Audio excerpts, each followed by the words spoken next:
Université d'été de l'animal 2020. Se réaliser grâce à son animal totem. Une conférence de Claude Maïka de Grèze.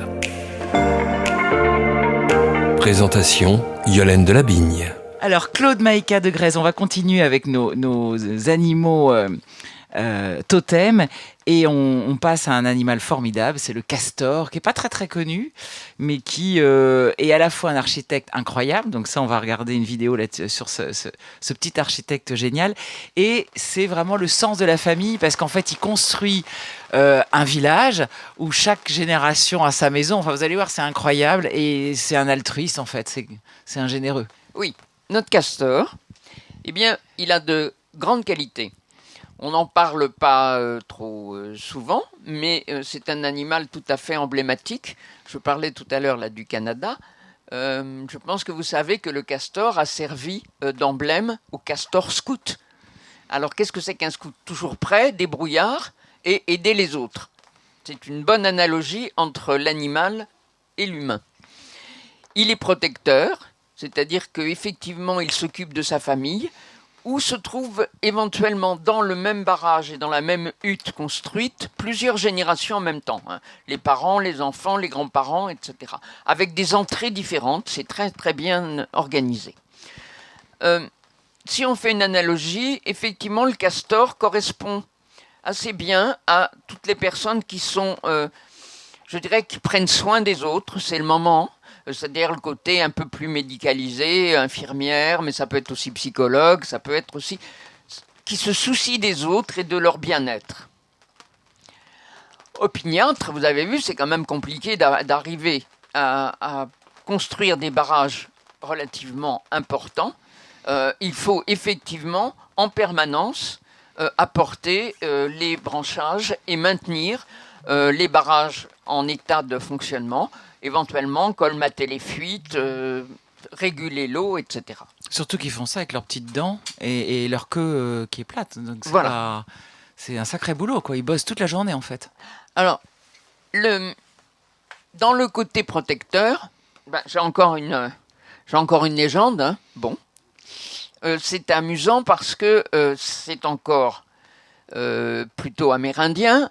Alors, le grand esprit a créé tous les animaux. Bien.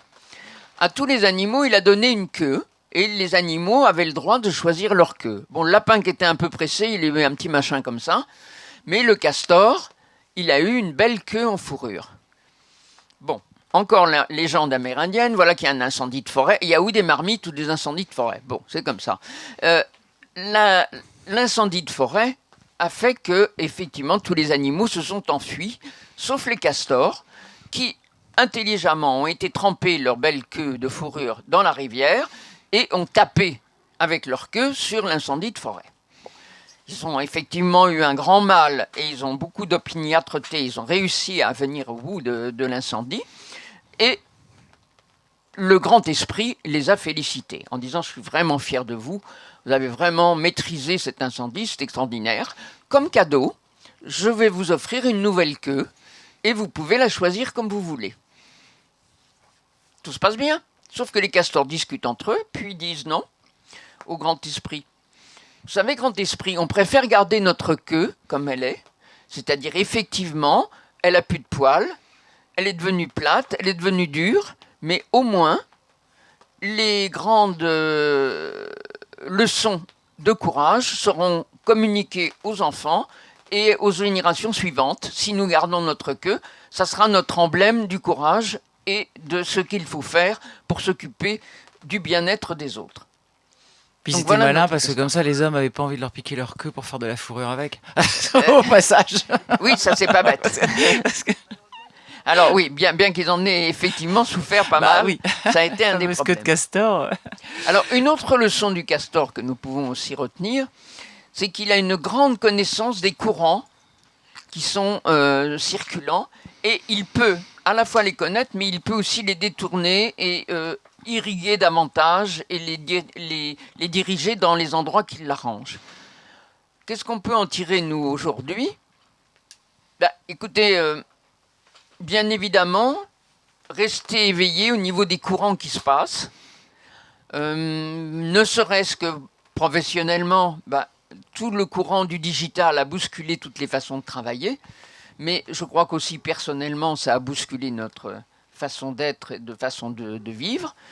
On peut penser à d'autres courants écologiques qui bousculent aussi les mentalités et être à l'affût de ce qui se passe à ce niveau-là, et c'est ce que nous faisons ici. Donc un castor, il repère les courants et il les oriente dans la bonne direction. C'est une forme de sagesse que nous pouvons nous approprier aussi. Comme Stéphane me dit, voyez, même les animaux veulent participer à l'université. C'est incroyable. On a une chenille absolument magnifique sur le tuyau sur le câble du micro. Elle est trop belle. Mais elle est mal placée, là. Attendez, on va s'occuper de la chenille après. Continue. Bon, alors, attends. Chenille. Non, mais attends, je vais enchaîner. Animal totem. La chenille. Quel rebondissement, une vraie grenouille. Exactement. D'ailleurs, mon cabinet s'appelle Restart. C'est pas par hasard. Je rebondis dans la difficulté. Alors, la chenille, on pourrait s'amuser à parler de ça, parce qu'effectivement, chenille va faire chrysalide. Attends, tu sais, on va plus loin que ça. C'est-à-dire chrysalide devenir papillon.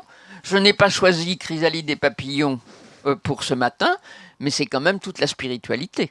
Alors pour le castor, l'autre symbole aussi du castor, c'est qu'il ne procrastine pas. Oui, alors attends, il fait les choses, il travaille tout le temps.